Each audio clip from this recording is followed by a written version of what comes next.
Ever walk past a park and see, some interesting canine interactions? Let's just say dog park etiquette can get thrown out the window sometimes. Right. You share this piece from Creature Corner about dog breeding, Hmm. and it got me thinking there's a whole lot more to it than meets the eye, Yeah. isn't there? It's really fascinating. It's biology and instinct and, quite a bit of responsibility on our part. Okay, let's unpack that responsibility angle. The article really hammered home the importance of ethical breeding practices. Absolutely. It goes beyond just wanting cute puppies. Right. Responsible breeders are like genetic matchmakers. They Hmm. prioritize the health and well-being of their dogs above all else. They're looking at lineages, doing screenings for things like hip dysplasia, which can be really tough on a dog, Yeah. and making sure those pups have the best possible start in life. It's like they're playing the long game, Yeah. not just focusing on one litter. Exactly. They want to avoid passing on any potential health issues, so they're looking generations ahead. Some breeders even specialize in specific temperaments, carefully selecting dogs to work with based on their personalities and drives. Wow, that's incredible. Yeah. It's so much more involved than I ever realized. But let's rewind a bit for those of us who might need a refresher on Canine Biology 101. What are the telltale signs of a female dog in heat? Well, first off, forget the myth that it's all about dogs being in the mood. It's actually a very specific hormonal cycle, technically called the estrous cycle. Right, like clockwork. Yeah. Or at least that's how it seems. There's a rhythm to it for sure. Peak fertility typically hits around day 10 to 14 of the cycle, but that can vary. Breeders really need to be detectives looking for subtle clues. So how do they pinpoint that window, Yeah. aside from constantly watching the calendar? Right. I mean, There are a few tricks of the trade. Visual cues are a good starting point. Keep an eye on the female's vaginal discharge. It'll change color and consistency, becoming more watery or straw-like. But for really accurate timing, vets can run tests. They can do a vaginal smear, which analyzes cells under a microscope, or even a blood test to measure hormone levels. wow, it's like a canine fertility clinic. Pretty much. And speaking of fertility, that leads us to the main event, the actual mating process. Here's where it gets really interesting and maybe a little awkward for us humans to witness. Yeah. What's the deal with dogs getting, well, stuck? Yeah. Okay, I'll admit the first time I saw that tide situation, I panicked a little. But this article helped me understand it's totally natural. Yeah, it's one of those things that can seem strange from our perspective as humans, but it's all part of the canine reproductive strategy. The technical term is copulatory tie, Right. and it's thought to increase the odds of fertilization. So walk us through it. What's actually happening anatomically? Okay, so picture this. After the male mounts the female, his penis actually swells up, and the muscles in the female's vagina contract around it, creating a lock. And that's what makes them, for lack of a better word, stuck. Exactly. And it can last anywhere from a few minutes to an hour, which, Mm. yeah, can be alarming if you don't know what's going on. But it's crucial to never, ever try to separate them during the tie. That seems to be universal rule of thumb. Don't interfere. Absolutely. You could cause serious injury. The best thing to do is just let nature run its course. They'll separate naturally when the swelling goes down. The article did mention something called a slip mating. What happens there? Think of it as a near miss. It's when the male's penis comes out before that tie occurs. Pregnancy is still possible, but it's less likely. So even when everything seems perfectly timed, there are no guarantees. Precisely. And even when a female is in the optimal stage of her cycle, she might refuse to mate.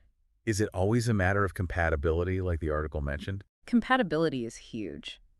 Dogs aren't that different from us in that way. They have preferences, and sometimes the chemistry just isn't there. Yeah, and sometimes it's more than just not feeling the spark. Yeah. Right? Like past experiences can play a role. You're spot on. A female who's had a negative or even traumatic breeding experience before might be understandably hesitant, maybe even fearful. That's why it's so important to prioritize her well-being and never force a mating. So what happens when a mating is unsuccessful? Do breeders just try again later? Sometimes it's a matter of waiting for a more receptive moment. Other times it might mean finding a different stud dog who's a better match for the female. It's like canine dating profiles. Must love long walks on the beach and have good genetic history. Right. But seriously, if natural mating doesn't work out, there's always the option of artificial insemination. That seems to be a growing trend these days, even in the human world. Speaking of which, let's talk about what happens when nature takes its course. What are some of the early signs that a dog might be pregnant? So let's say everything goes as planned, successful mating. What happens next? What are some of those early signs that a dog might be expecting? It's kind of like a canine version of those early pregnancy symptoms we humans experience. Okay. One of the first things you might notice is a change in appetite. Some dogs become ravenous eaters while others get a little pickier. Like morning sickness, but for dogs. Yeah. You might also see those mammary glands start to swell, and the dog might be a bit more tired than usual, maybe needing a few extra naps throughout the day. Sounds familiar. And then as the pregnancy progresses, you'll start to see that telltale belly growth. Now, the article did mention something called a phantom pregnancy. Hmm. What's that all about? Is that like a canine version of a false positive? It's kind of similar. It's a fascinating phenomenon where a female dog's body mimics the signs of pregnancy, even if she hasn't actually conceived. Those hormonal shifts we talked about earlier can be quite powerful.